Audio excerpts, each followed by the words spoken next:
Good morning, YouTube. Been a couple days. Yeah, initially this week I wanted to make a video every day. I'll tell you what, it's just been like a foot up a dog's ass all week, nonstop. And when you're doing these breakdowns or disassemblies, if you want to call them, of these manufacturing plants, um, you're at the mercy of everyone involved. You're basically you're basically the last turd, and you're just here. Go for this, go for that, do this, do that, go here, come here, and I mean that gets exhausting, right? If there is one aspect of this particular work that's annoying, it's that, right? It's that.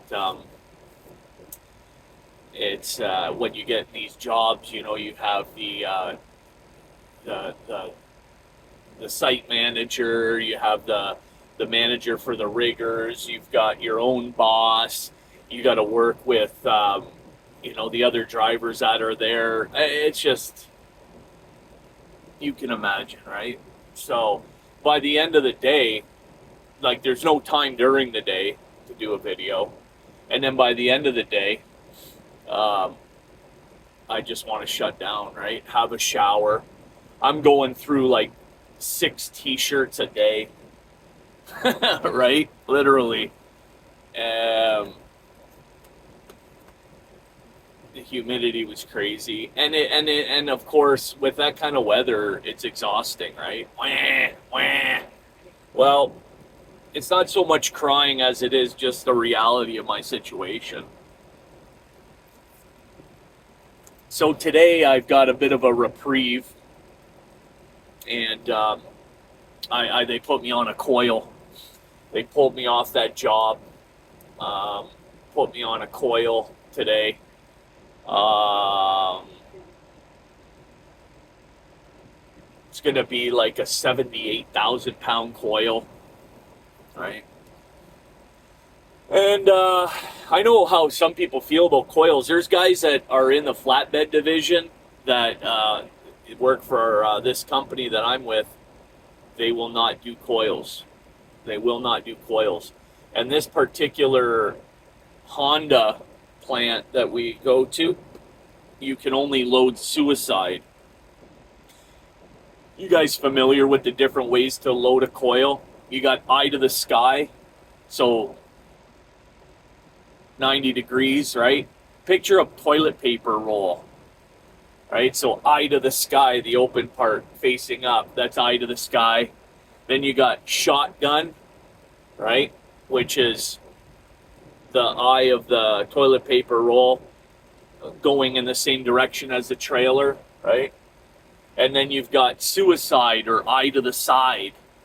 And of course they call it suicide because the way that it sits in the bunk, obviously if it's straight down the center of the trailer, shotgun style, it's going to roll off the trailer this way if something were to happen.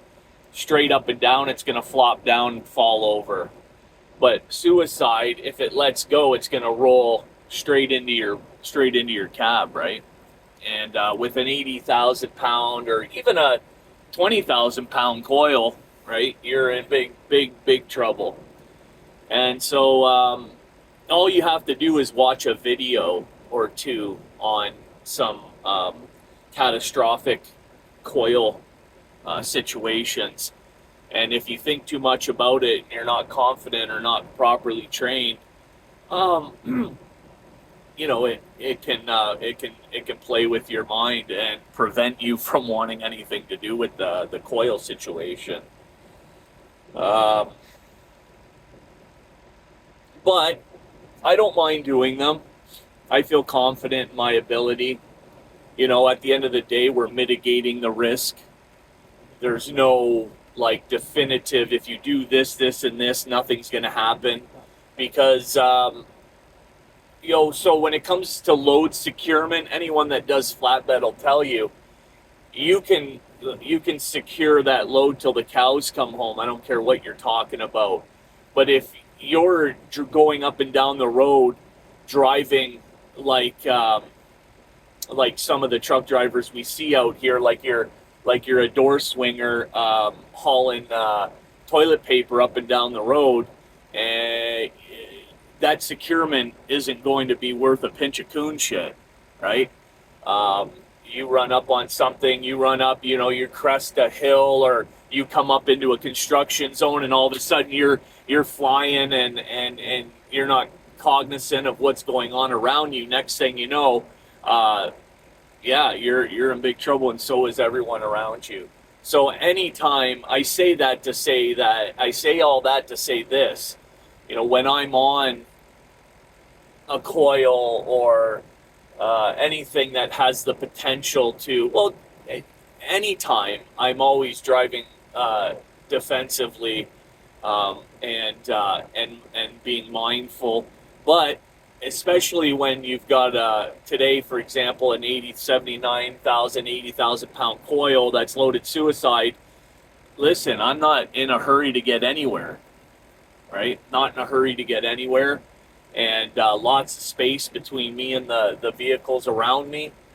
And yeah, so, and that's going to, that's going to work obviously in my favor going down the road. If something is to occur, I'm going to have the time to deal with it effectively, right? So, but of course, I'm watching a couple videos in the last couple days, right? And it's so humid out. It looks like I've got a freaking perm. My hair gets so freaking curly. Anyway, I guess I should be thankful that I have hair at my age. But what was I saying? Watching a couple videos, as we do, right? As we do. And I'm watching a guy. He is a Swift owner operator. Okay, he's leasing a truck from Swift, and previous to that, he was leasing a truck with Prime. He's a Prime owner operator, and he's one of these like serial truck renters, right? Not working here, go over here. Not working here, go over there. Not working here, go over there. Oh, it'll be different over here. Somebody told me it's good over here. Somebody said this. Somebody said that.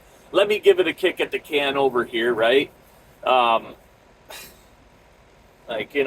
too proud, and my ego, is too big to. It's not admitting defeat so much as it is saying, let me think about this rationally. I've not been able to be successful in these programs. There's a lot of details to it that are not within my control. The market's absolutely horrendous. Things don't look like they're getting any better. Fuel, there's shortage in freight, and on and on and on. But no, let me jump into bed with this company, right? Let me pay their truck off for them. Let me make them money, right? Rather than just relegating yourself to the fact that, maybe it's not the time in trucking to get into these programs. Maybe it's not fitting my lifestyle. Maybe it's not suiting my wants and needs, right? And you hear this all the time, why they go from one program to another, one company to another. Well, what is the benefit? What are you gaining? Because I hear the numbers straight out of their mouth. One guy says, "Oh, I made $3,800 this week, and after all is said and done, my expenses are $2,500." Well, I don't know, but last time I did the quick math on an equation like that, I know we're getting into some heavy duty math there. But last time I checked, that was like $900, right? $900 for what? You're living on the road. You can't afford to go home. Here's my point. You hear it all the time. Well, why do you do it? Why do you continue to get involved in these predatory contracts? Why? Well, because it gives me the ability to say no. It gives me the freedom to go home when I want.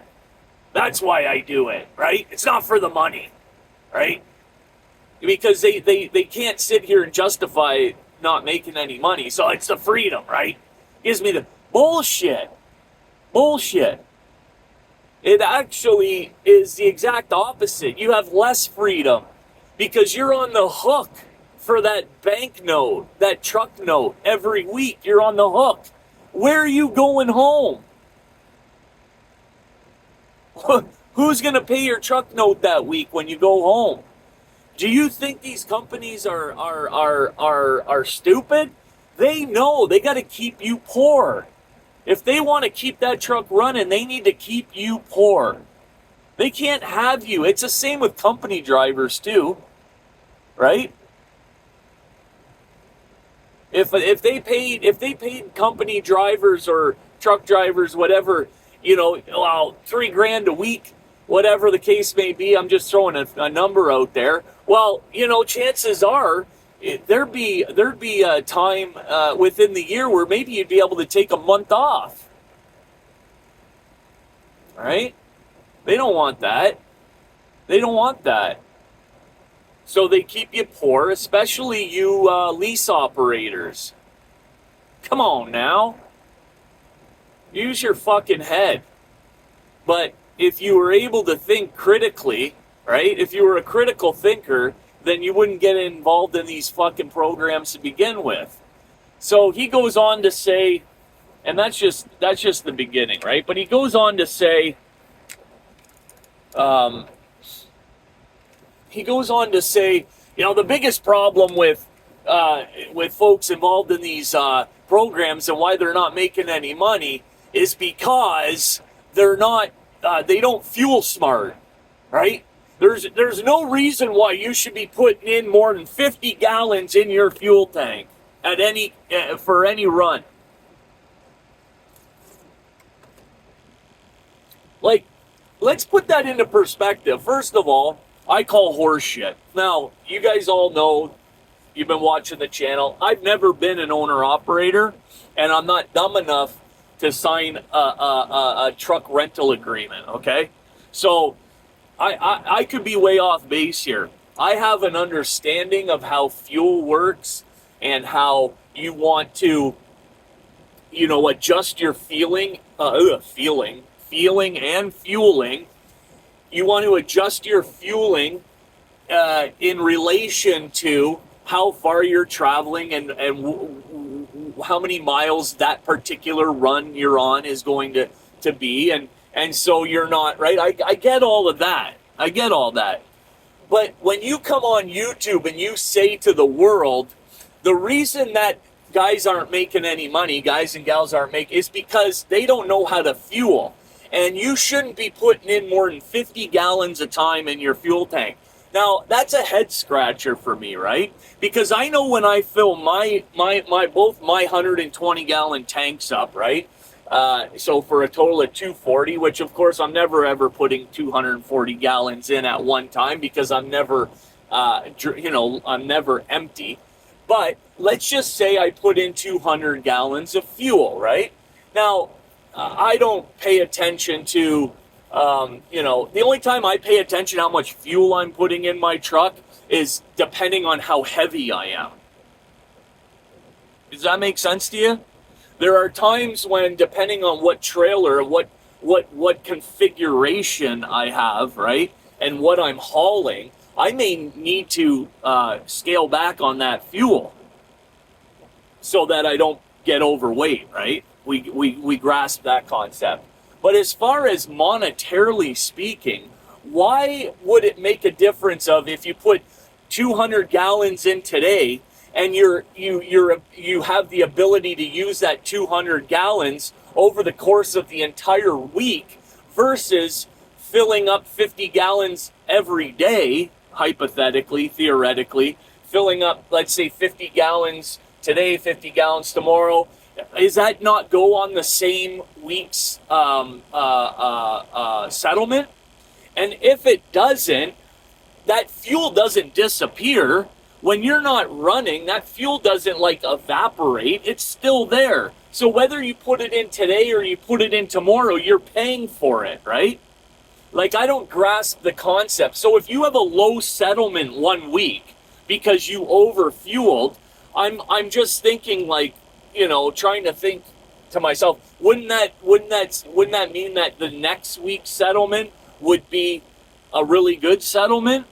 And what's the difference? I don't get it. Why is it that you're spending so much time trying to make sure that you have this like steady paycheck every week? Why is it that you need your like that bad at managing your money, that you have to like not fuel and or you can't put in, like, I don't get it. I think it sends a wrong message. I don't think the entirety of that statement is correct.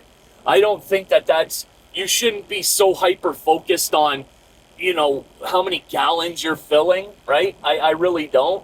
Let me know what you guys think. Like I said, I could be way off base. I get the fact that if your run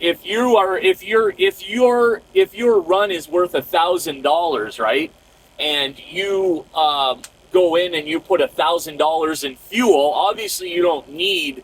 If you're, you know, well, what are you guys making right now? About $1.50 a mile or something on average.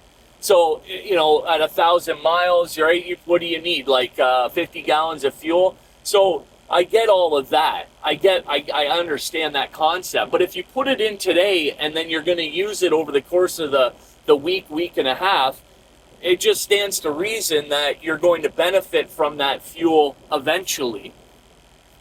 Right? I don't, you know, so. And I think that's that narrow-minded thinking where that's not, like, when you have that narrow-minded thinking, that is poor business sense, right? You need to ask yourself, like, am I really cut out for business? Because some people aren't. They're not capable of thinking of the big picture. They become honed in on very specific things, and rather than like seeing, again, right, the big picture. I think that's just poor business, right? And another guy was saying, like, you know, trucking's just another job, just like working at Wendy's or Burger King, right? This is the same guy that's involved in an SFI lease that didn't know how what the capacity of his fuel tanks were. Yeah, rewind it. I said it. Involved in an SFI lease, didn't know the capacity of his fuel tanks up until last week. Yeah. Right? And then you got him coming on and saying trucking is just like any other job, the equivalent of working at a fast food restaurant, apparently. All right? I think that sends the wrong message. Yeah, do we have folks out here driving trucks that that probably should be working at a fast food restaurant? Not that there's anything wrong with working fast food, but you cannot sit here and tell me that that they're equal.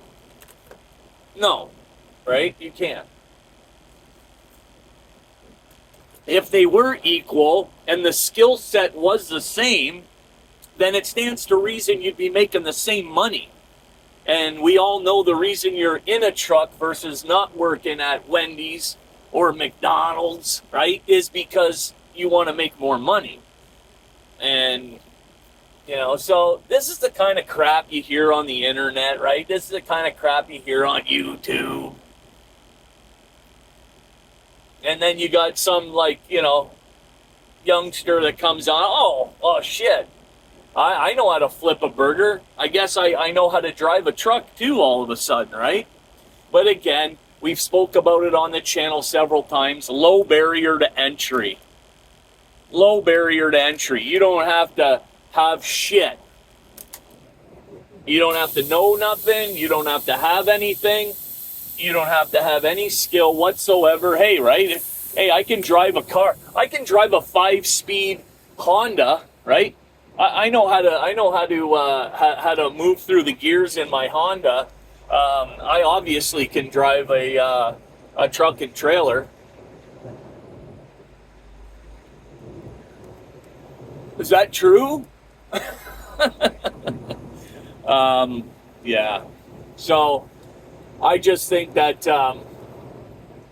you know, I've moved away, trying to move away from getting involved in, what do I want to call it? The drama of YouTube trucking, but there's too much good content not to expose this shit, right? And I'm not afraid to put it out there. I'm not gonna sit there and put their channel out and try to make them look worse than they've already made themselves look, right? But I will talk about it. I have no problem talking about it, and those people that don't want to watch the videos because they think I'm, you know, they have an opinion about what I'm. Well, that's okay too, right? That's all right too. But I think, yeah, for the most part, if I see something that's just like a head scratcher, yeah, I'm going to put it out on the channel. I think I've decided, and I hope you guys enjoy the content, because at the end of the day, I can go on and on about pre-trips and FuELliNG and load securement, and that's all boring, right? I mean, I don't know. I'm bored just listening to myself talk about it. So I can't imagine why anyone would want to listen to it. So we're going to try to move into a different, let me know what you think. And we'll catch you on the next video. Hope you guys have a great day. Driver's Lounge over and out.